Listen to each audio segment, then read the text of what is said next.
Former NDA President Olisa Agbakoba has cautioned President Tinubu's government and the federal government over creation of state police in Nigeria. He says create institution, not just structures.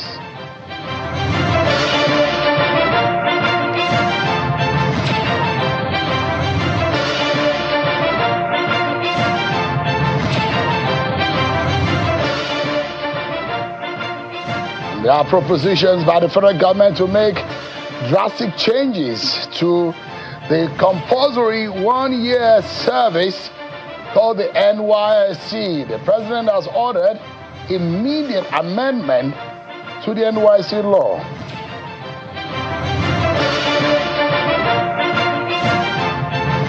Hello everyone, welcome to the program and thank you so much for joining in this Monday. This is Politics Today, live on Channels Television. I'm Seun Akimale for you here in our Abuja studio. Let's begin bringing you some of the stories that are making round. First and foremost, the Federal Executive Council meeting today has approved the most sweeping reform of the National Youth Service Corps since its establishment 53 years ago, marking a significant shift in the structure and mandate of the National Service Scheme. The Council directed the Attorney General of the Federation and the Federal Ministry of Youth to immediately begin amendment to the NYSC Act and relevant regulations to give legal effect to the approved changes. Under the new framework, the Corps will operate under civilian leadership, while the military will retain responsibility for the security and protection of Corps members nationwide. The reforms are aimed at transforming the NYSC into a skills-driven and productivity-focused institution, with government positioning the scheme as a key platform for youth empowerment, enterprise development, and workforce preparation in support of Nigeria's long-term ambition of building a $1 trillion economy. We've got so much more to tell you tonight on the program. We're going to be dissecting, giving you all the angles, all the intricacies around the state police. Is it the right thing to do? Is it the right time? What are the angles? What are the complexities? What are the technicalities to implementing these very important aspects of a national debate? So we heard what Mr. Olisa Agbakoba said. That caution, I will let you know all the details of what Mr. Olisa Agbakoba said. But let me first serve you some of your political roundup stories.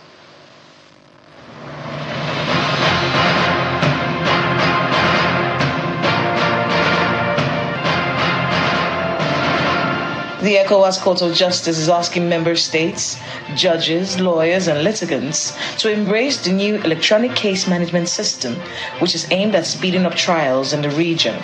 The multilingual platform, according to the president of the court, Justice Ricardo Goncalves, will remove all drawbacks hitherto preventing people within the region access to justice and reduce cost of prosecution. Justice Goncalves was speaking at the official launch of the electronic system in Abuja. Gombe State Governor Inuwa Yahaya has described local governments as pivotal to tackling insecurity and other emerging threats through community engagement and grassroots intelligence gathering. The governor made the remark while swearing in the winners of last Saturday's local government elections at the government house in the state. Describing local councils as a tier of government closest to the people, Governor Yahaya charged the newly elected chairpersons to uphold the constitution, shun corruption, and deliver democratic dividends in healthcare, education, and security. A civil society organization under the aegis United Against Terror Movement has commended the Department of State Services and the United Against Terror Movement for improved collaboration in the fight against terrorism. Speaking at a press conference in Abuja, convener of the movement, Mr. Austin Okai, commends the DSS for embracing due process in its counter-terrorism operations and urged the military and the police to adopt similar operational standards to deepen interagency cooperation. Mr. Okai notes the agency has strengthened public confidence by arresting terrorism suspects, prosecuting them in court, and securing convictions instead of resorting to extrajudicial measures.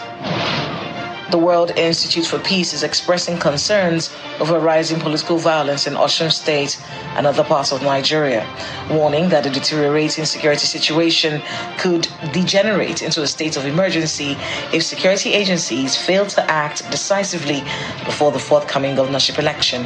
Speaking in Abuja shortly after submitting petitions to the Inspector General of Police, the Director General of the Department of State Services, and Commandant General of the Nigerian Security and Civil Defense Corps, the Executive Director of the Institute, Lamina Omotoyosi, said there is a need for security agencies to take urgent steps to rein in political thuggery across the country.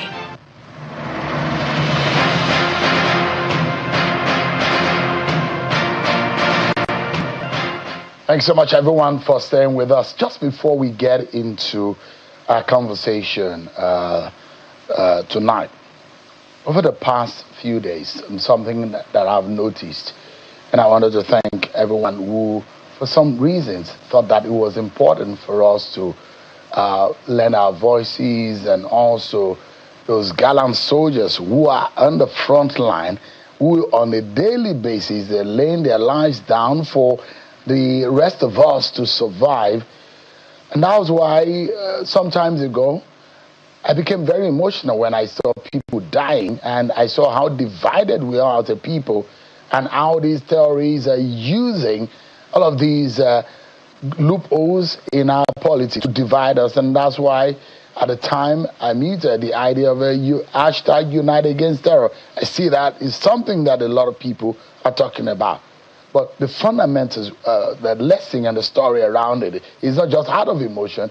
It's the fact that as a people, we have a mandate to stand on, which is our unity. Our diversity should not be a division. It should actually help us.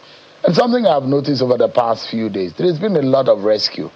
And I'm going to show you, I took my time to put together some of the rescue, some of the operation of the military, and some of our troops.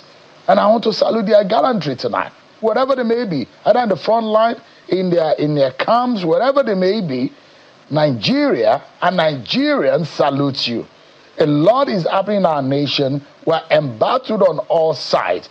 The war is within, and we know that these terrorists are really wanting to tear our country apart.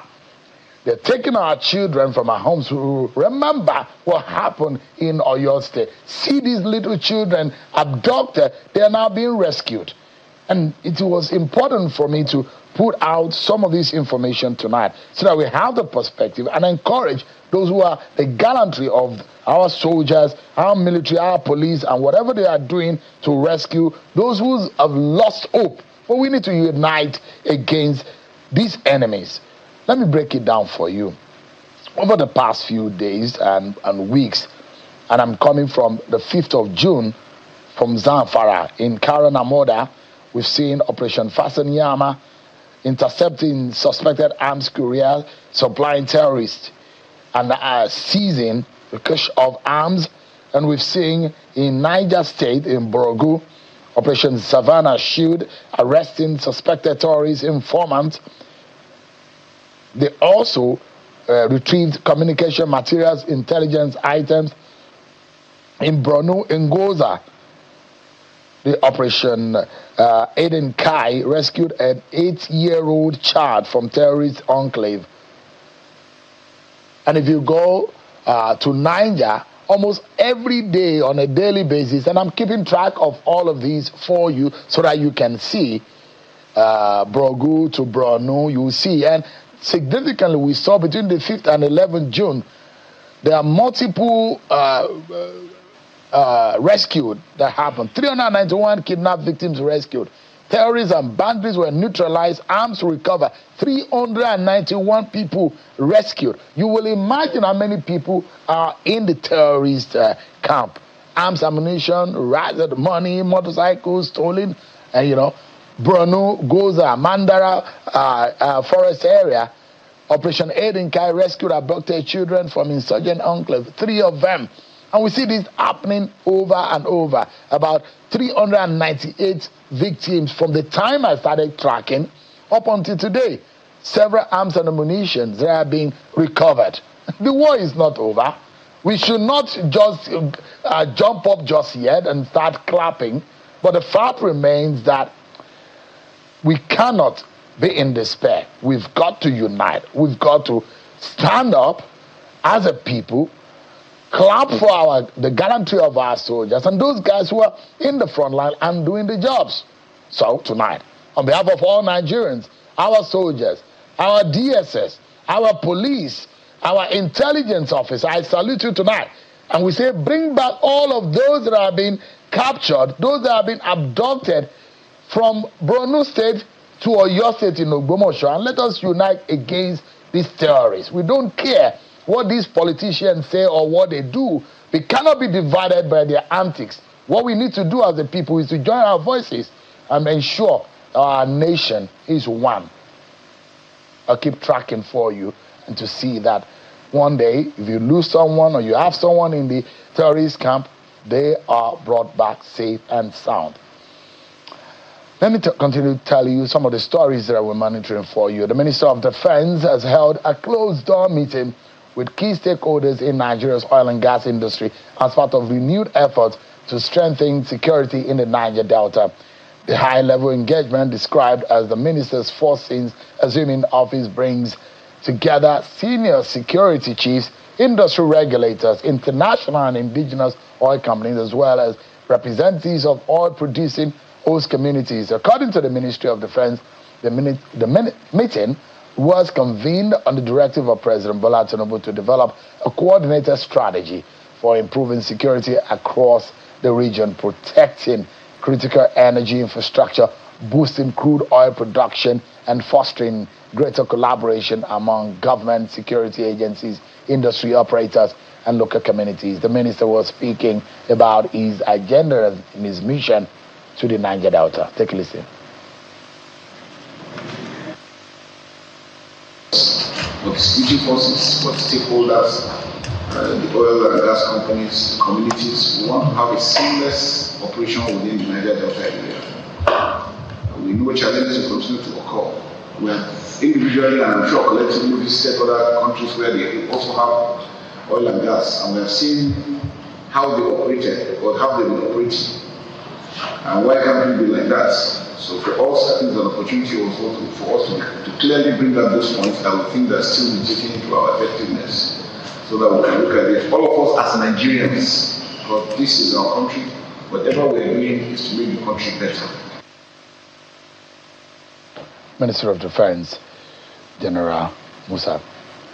So let's get to the reason for tonight's conversation. Legal practitioner and former president of the Nigerian Bar Association, Dr. Olisa Agbakoba, Senior Advocate of Nigeria, is asking the federal government to accompany his proposed constitutional amendment on state policing with broader reforms designed to shield key democratic institutions from executive control.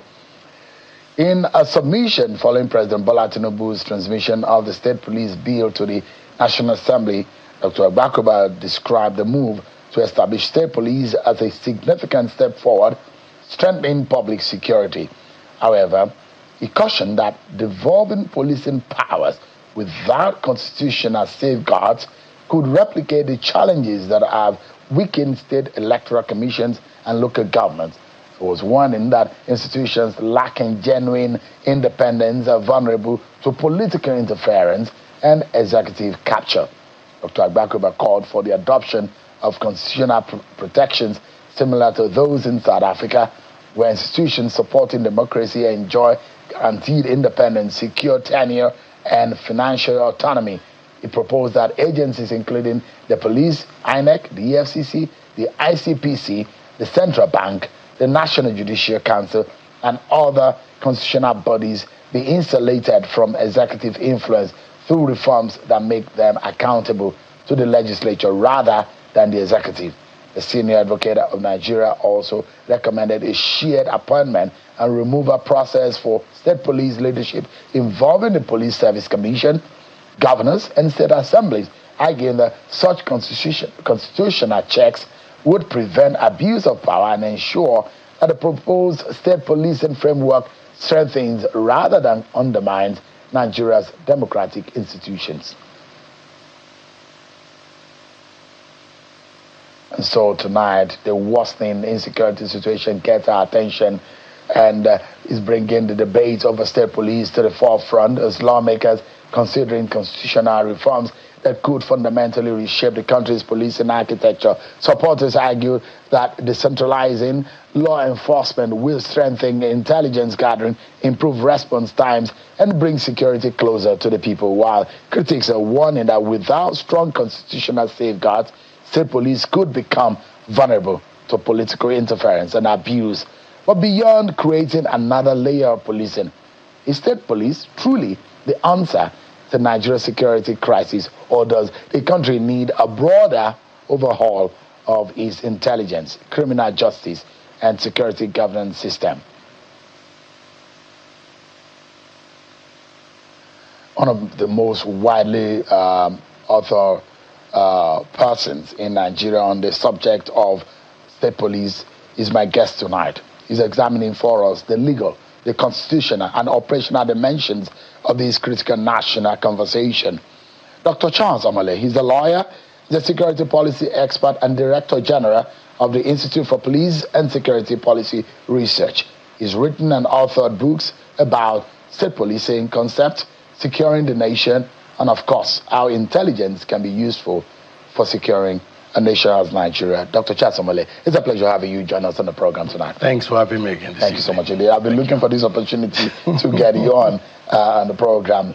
When you hear, and you've written, you literally almost develop a literature that we could literally carry to the National Assembly and frame a new law. You dissected, and I've read your book, dissected all the intricacies, the Nigerian federal system.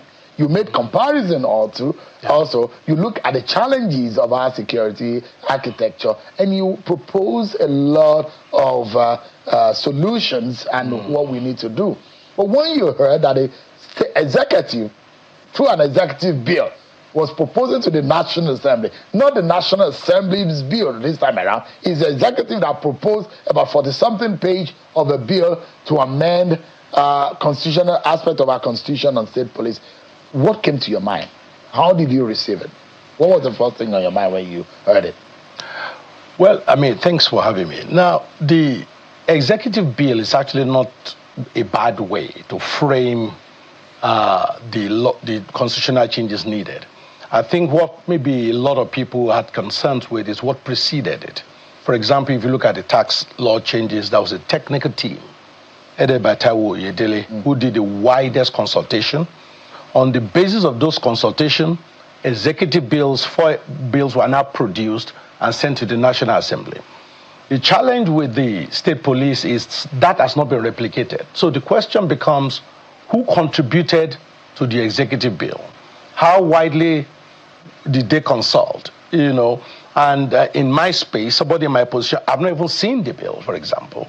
I've reached out even today several times. Nobody I've seen. I've usually, my usual contacts, I've seen the bill. So the question becomes, what's all the secrecy about? It's not necessary. It's we all support state police. So why is everything being done in the way it's been done? So, but like I always say, when it comes to governance, we shouldn't allow the best to be the enemy of the good. So as a concept, the executive bill is actually a proper, it's nothing wrong with that, especially if you want speed. Usually in our own democracy, the National Assembly have a culture of working together and less adversarial when it's an executive bill than if it's a private member's bill. So that in itself is not a problem. But the detail of it is coming out in bits and pieces. So even as I speak, I've not seen the entirety of the executive bill because all the people, even when I reach out to people in the villa, the people I know, they don't have it. They don't have a copy. So let's look at it. The interment, and because as a lawyer, you know that what you dissect when you are dealing with a criminal matter is fundamentally the mind of the person who commits the crime. What was he thinking? Was it intentional? So I'm trying to get into the mind of President Tinubu about this. He's the one who pushed for it. That action, what do you think that body language meant? Is it that he wanted it so badly? Is it that he wants it the way he wants it? Or it's just that it is something that he wants and he wanted it to go in a certain way because it had failed before? What exactly do you think was perhaps going on the mind of President Bola Tinubu, who is pushing for this? Well, I mean, from my own observation, I think the president really does want state police. And he also understands that given our history, I mean, like in the last assembly, when the National Assembly passed the local government autonomy, as constitutional amendment, which states rejected. So I think he's trying to make it even National Assembly have kind of delayed the remaining constitutional amendments to focus just on transmitting state police so that it's sorted on its own. So I think maybe it's the urgency of the president to have it done that's making it happen this way. And again, I don't see anything wrong with that.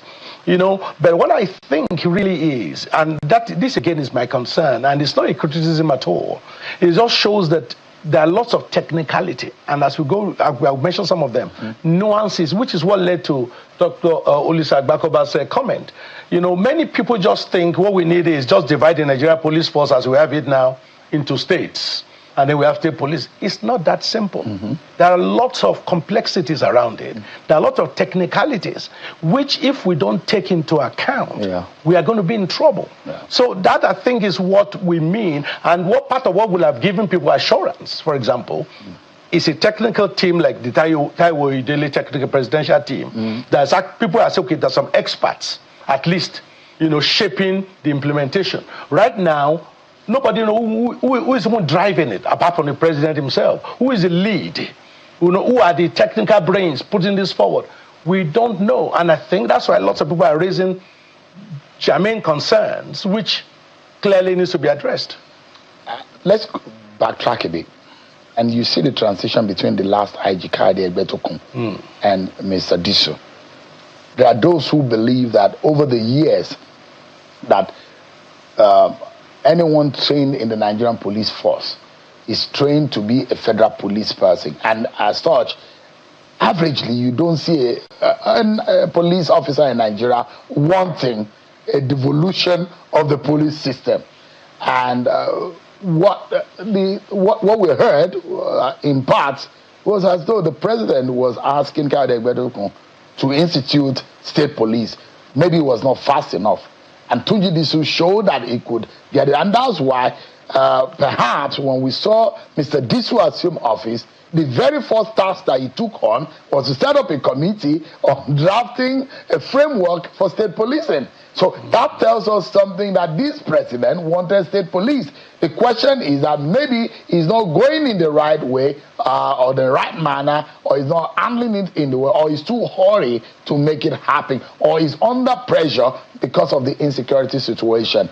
I don't know if that narrative serves what exactly is going on. You know the inner workings of the villa.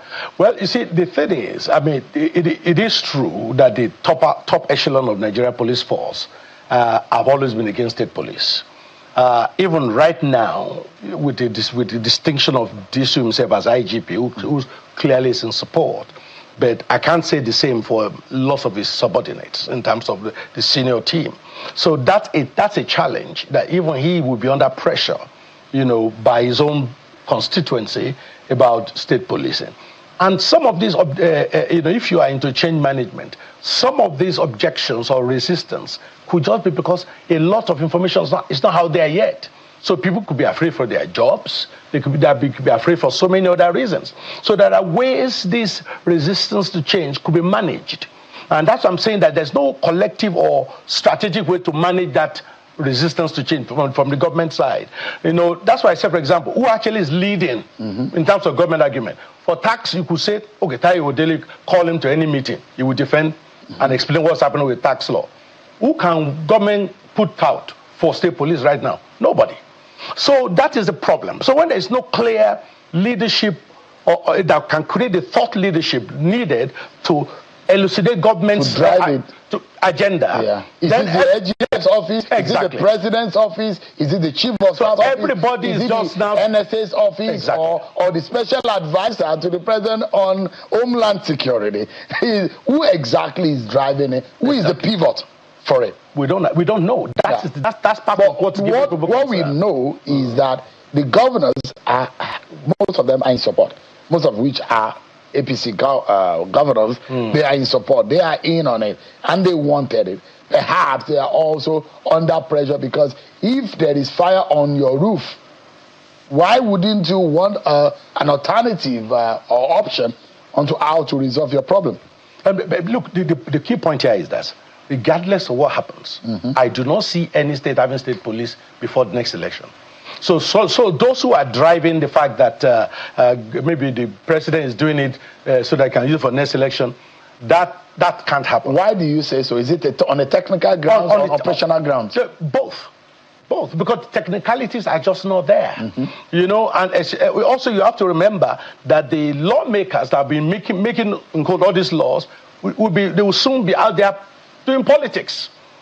You know, but it's possible that in terms of operationalizing the law, if it's passed, constituting the structure as this bill is proposing, which means that we will have a federal police, then we have 36 state police services, and maybe the FCT state. No, FCT will be federal. It will be federal. Yes. Now, if that means that we will have 37 policing structure in Nigeria, and in that case, putting it together, appointing commissioner of police, sewing uniform, giving them equipment, recruiting them, interviewing them, training them. And an average police training takes 6 months. Correct.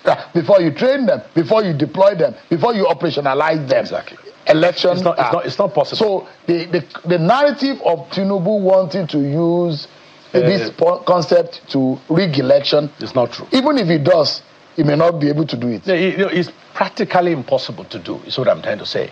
There might be, you never can tell politicians. There might be people within power who might think that they could do it. But practically speaking, it's not possible. Let me tell you the logic. Yeah. If you are the president and in code you want to rig election, is it not easier for you to use one police force that you control? Why would you want to create 36 police services? Mr. Atiku Abubakar, Mr. Peter Obi, all of them are of the opinion. It's illogical. It's an illogical accusation. The timing of this bill is wrong. And that coming before an election, you don't want to set up a state police, put it in the hands of governors who, when they conduct local government election, is winner takes all. I understand that. But what I'm trying to say here is this. If the objective, the accusation against the president is he wants to use to rig election, it's easier for him to do so with the one police force he's controlling. Under one IG. Than 36 commissioners of police, so it's a more convoluted way to do it. So I don't think that is definitely not it. But I think what the president probably wants to do is he wants to use this term to finalize every legal framework. Yeah. So that when the next term starts, if he wins the election, it's just straight to implementation. We are no longer doing any paperwork. I think that's the agenda. But like I said, the whole thing is there is no effective articulation of government's position by anybody or any group. Therefore, everybody is chipping in. So you are suggesting there should be a face to it?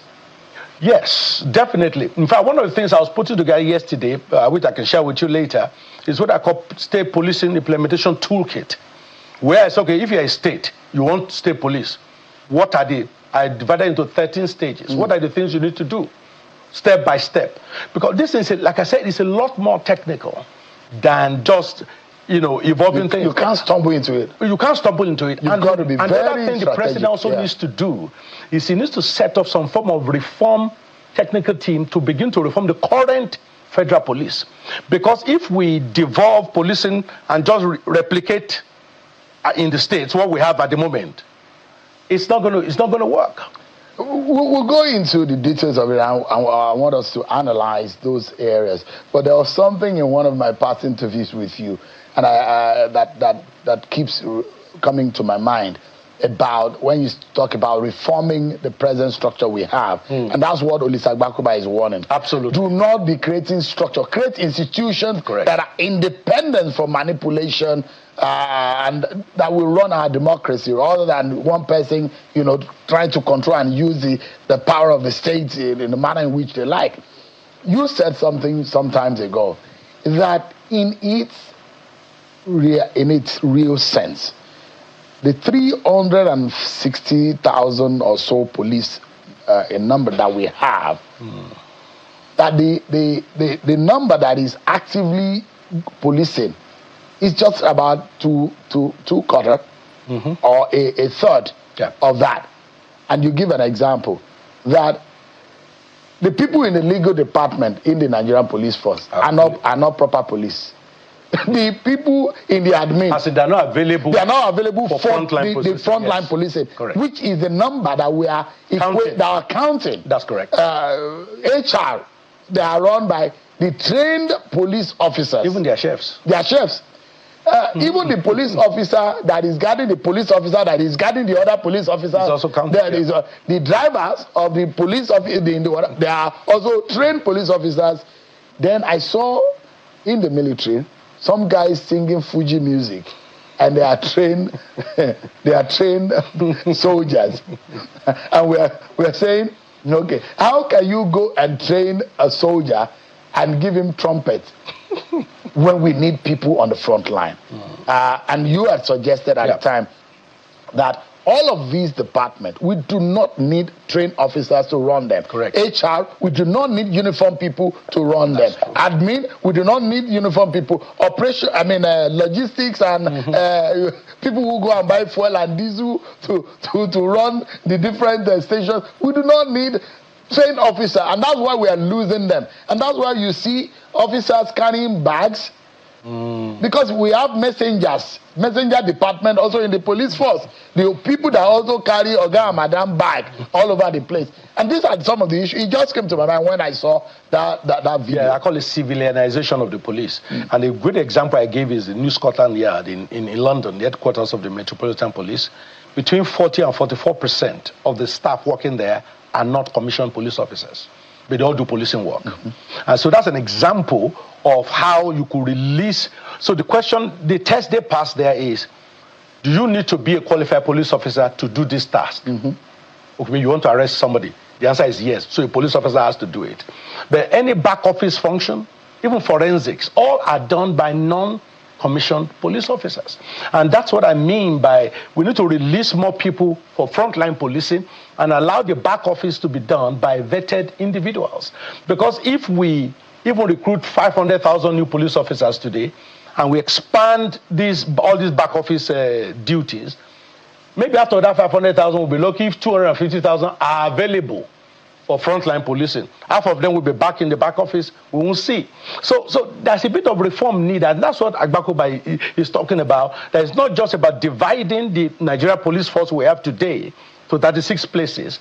It's about reforming the way it works and then send the reformed version down. A very good example, for example, is you go to a police station, you want to report something today. It's pen and paper they will give you to write whatever. They maybe have a log, pen and paper. So under one police, if another police station, even in that same state, need to verify whether you made that report, they have to call. Somebody has to check the paper to confirm that whether you reported that case or not. So imagine now 37 different independent police organizations. So if one police force cannot interoperate, is it 37 that would do so? So we are going to create more problem for ourselves if we don't deal with certain operational procedure, in terms of the way police work before we develop policing. And to buttress what you have said, we know there are known 8 departments in the Nigerian police force as it is today. Guess what? Out of the 8, Dr. Omole, about 5 of them are non-frontline proper policing department. And I read them out to you. Department of Finance and Administration. Department of Operations. Those who buy diesel, who help them to carry something. Department of Logistics and Supply, Force Criminal Investigation Department, that's a frontline. Department of Training and Development, not necessarily frontline. It's not frontline. Department of Research and Planning, definitely not frontline. Intellectuals like you. Department of Information and Communication Technology, office work. Back office, yes. Force Intelligence Department. So out of the 8 that I've identified, about 2.5 are frontline in all of this. So you have the rest of the Nigerian police force, you know, that we really need to police and help us do all of this work. The bulk of them are in the 6 non-frontline policing work. And guess what? Out of about 2 of the departments, they are even split into several units. So you have the Force Mobile Police Force, Counter-Terrorism Unit, Special Protection Unit, Marine Police, Air Wing, Interpol, Cyber Center. All of these frontline are now split into all of these simple, smaller units. So it balkanizes and it reduces the strength and the ratio that, for example, the United Nations will be asking an average nation to have. You see, when I talk about reform, I keep talking, because when we talk about police reform in Nigeria, my concern is that we look at MPF reform. Given the history, I would rather call it internal security reform. Let me give you a typical example. Okay, let's say we have state police today in, say, Oyo State. Then, under the current law, civil defense, Nigeria Civil Defense Corps, will still be responsible for all the signing, managing, and licensing private security firms all over the country. So you have a state governor that can recruit police officers, but the state governor has no right over private security workers guarding a store in his state. So you can see the incompatibility there already. So when we're talking about internal security reform, and this is what I said needs to be looked at as a whole. So do we need to reform the civil defense? You can't do it in parts. You can't do it in parts. It's a holistic work. So that civil defense will focus on, those infrastructure, whatever, focus on that. Private security firm, let that be licensed by the states, for example. Because all over the world, private security firms are much bigger than even the official state security. I reason with what Dr. Ogbakuba was saying in not creating extra layers and structure and all of that. And I give an example. Sometimes I argue that Nigerian police force in name is where we don't have the numbers. But truly, we have boots on the ground in actual policing. And I'll give an example. There is Nigerian police, which, of course, police as we know it. NSCDC is a police. Correct. FRSC is a form of police. EFCC is a form of police. ICPC is a form of police. And you have all of them in different, and if you know the numbers of these people, because sometimes I see FRSC. In fact, talking about FRSC, that's even the worst case in terms of example. Based on the legal cases that have been instituted since FRSC have been operating, they've been restricted now only to federal roads. Only 14% of our road network in Nigeria are federal. So you have a whole institution to man 14% of our roads. So what logic is that? Where in some other climes, you use technology. You actually, what monitor are you monitoring? Where you use technology to track. Nobody, you will sit at home, they will bring your ticket to you for overspeeding. You don't, nobody will run after you. You commit a traffic offense in Atlanta, you go back to your home, maybe in Texas, the ticket will reach you. If not, you are going to be charged. That is why I'm praying that the president approached this way he did the tax reform. I keep referring to that because there were lots of opposition, as you know, but he stood his ground. That's what he needs here. We need internal security reform first. Because there are those who will say, look, if you go ahead and create the structures, the federal police is there with its problem, challenges, low funding, poor welfare of officers, training, poor training, their barracks are dirty and rickety. vehicles, no light in their station, and all of the problems. You are now creating other structure. It will be a replica of the bad state of the present police force. So President Tinubu tonight should not be under any illusion that is going to do something that will work if we do not do a holistic. Look, globally, one of the fundamental institutions for securing any nation is their customs, because that determines what gets into the country. Yeah. As of today, our customs is under Ministry of Finance. So why will you put your major security outfit under finance? Something that's supposed to be in the Ministry of Interior. So which Interior is our homeland. And if you check customs publications, 80 to 90% of their press publications is always about targets, financial targets.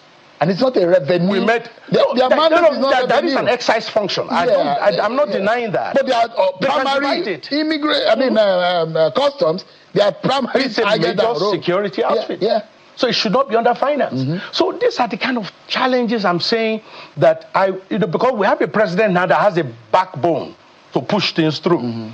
And we don't know when we have the next one like him. So this is a very good time to say, you know what, let's do internal security reform. That means when we are developing to state, we might actually need to develop more things to the state beyond the current Nigeria police force remit. You know, we might say, okay, you are the state. Okay, all private security firms in your state, you license them because they're operating in your state. That can't happen at the moment because that's not currently an NPF duty. That's a civil defense duty. So you can see the incompatibility that will arise. We need to go on a break. Once you mentioned customs, you know what came to my mind? And I visited the Immigration Command and Control at the Immigration Headquarters. It's one massive, large data center where they monitor land, sea, and air borders in this country. And most of the other security agencies also have their information sharing units within the DSS and all of that. They sit there and they share information, and that's how you will be able to intercept. Guess what?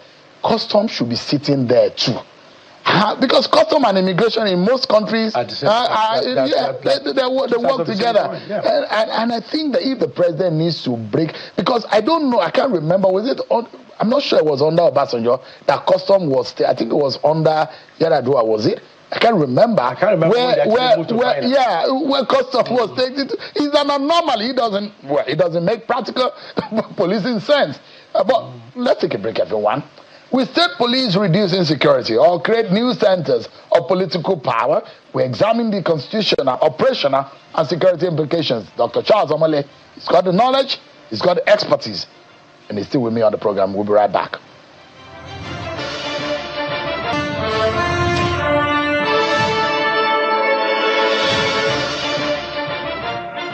So much, everyone, for staying with us. So, Dr. Charles Omole, who is a lawyer and a security policy expert, has been speaking with us on the state police debate. Quickly, before we go, I'd like us to touch on, a lot of you may not have seen it, but I've got information on some of the spirit behind the bill, and there are 7 areas that I was able to identify, which I'd like Dr. Omole to touch on quickly. The state police bill, this is some of the highlights.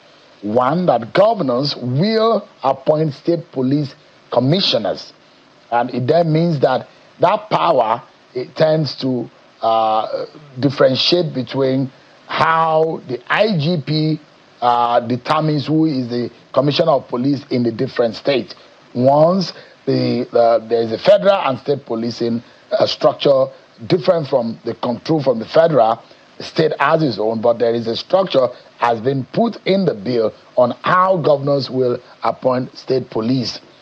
Also, governors can give policy directives, which means that how the agenda of how to police the intricacies and the of each of the states is also captured, and that police policy directive will be determined by the governors for each of the states. The protection against political abuse, because this is one of the major issues, how governors will not use it to hunt political opponents. The other part is federal police will step in if, in case state police structure is incapable of dealing with the insecurity situation. However, there will be need for presidential approval for federal police to step in. If the federal police step in and they want to stay longer, they will need the approval of the Senate for longer intervention. Now, what these all mean is that there will be a federal police, the Nigeria police first, and the state police, whatever unit or department or whatever you may be called. So these are some of the major highlights that will be of significance in the bill, Dr. Omole. Well, I mean, these are all good, but one thing that is, in my opinion, fundamentally missing in all this, because this speaks to our policing doctrine in Nigeria, which is largely reactive. I would want a bit of proactive element built into this, and that is there ought to be a requirement that each state must produce and submit a state policing plan to the federal government. That state policing plan is, this is what I'm going to do in my state over the next, it could be yearly, it could be over X number of years. What that immediately shows is be able to show federal police areas coming down the line. That by in 8 months' time, given this plan, there will be an issue here. So that way you can be proactive in dealing with it. Now, so state policing plan is one of the key things I think is important here, but also what state policing plan allows for, it allows for the strategic directive of the governor. The governor cannot direct CP operationally, but can direct the governor strategically. Let me give an example. In the state policing plan, you can identify what are the top 5 crimes in your state that you want to focus on. You're going to vary from state to state. Then it's possible for the governor to now tell the CP, if robbery, for example, is the number 1 crime in the policing plan, he cannot tell the CP that, look, in 5 local government robbery have gone up. So you need to address it strategically. How he will do it, that's left for the CP. So state policing plan gives an idea. It gives an idea that you know what you are doing. So without state policing plan, all federal will be doing is all reacting after the fact. To things that happen. Legally speaking, there are dichotomies in the operationalization of our laws also. Take, for example, there is a criminal code that guides the operation of criminal prosecution in southern region of the country, and the penal code, which guides the operation. And there are offenses captured and not exactly the same in those different laws. So there are some offenses you commit in northern Nigeria. If you commit it in southern Nigeria, it means different things. It carries different punishment. In some instances, it may not even be a crime. And there are those who will say, what is the nature and definition of a federal offense? Who takes charge? Is terrorism, for example, because terrorism is the reason, the pressure that is making every Nigerian think about and talk about this. Will terrorism be a federal business, or will be the business of the state? Because such a crime that affects the nation, other than just the state, becomes what will be in the exclusive list of the federal police. Or what do you make of how to distinguish in the operation of the different units? Well, terrorism most likely will be a federal crime. The reason is because most terror groups do not operate in just one state. They operate across state boundaries. And the agenda is probably sometimes against national, state. Exactly. National, yeah. So it will be. But clearly there will be 3 categories. There will be crimes that will be identified as federal crime, straight on. Then there will be crimes that will be identified as state crimes. In fact, about 90% of our crimes currently in Nigeria are state crimes, if not more. So so there will be crimes then there will be crimes that will be joint, by nature. For example, kidnapping ordinarily will be a state crime, but then you kidnap somebody in state A, you transport them to state B, that immediately becomes a federal police jurisdiction, because now there's more than one state involved. So the protocols will all be written. That is not really an issue, But the key point, like I said, these are things have to be written down. There has to be an operation for how do you resolve the issue of conflict of jurisdiction. Federal says this is our case. State says no, this is our case. How is that resolved? That can't be National Assembly, because those are operational things that require minutes, if not seconds, decision.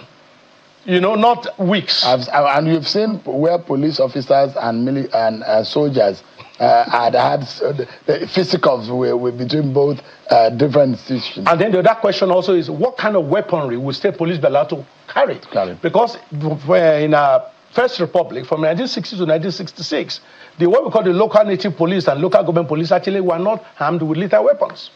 You just had sticks and all this, whatever. They were not allowed to carry guns. That's where the popular name in Yoruba land called Olokpa. Because Okpa means stick, literally. So they were the bearers of stick. Because Olokpa. And that's how police have been usually called. I'm not sure the swagger stick. I'm not sure the last time I saw any police officer carry a swagger stick. Well, technically, they were supposed to have been carrying it up until 2020.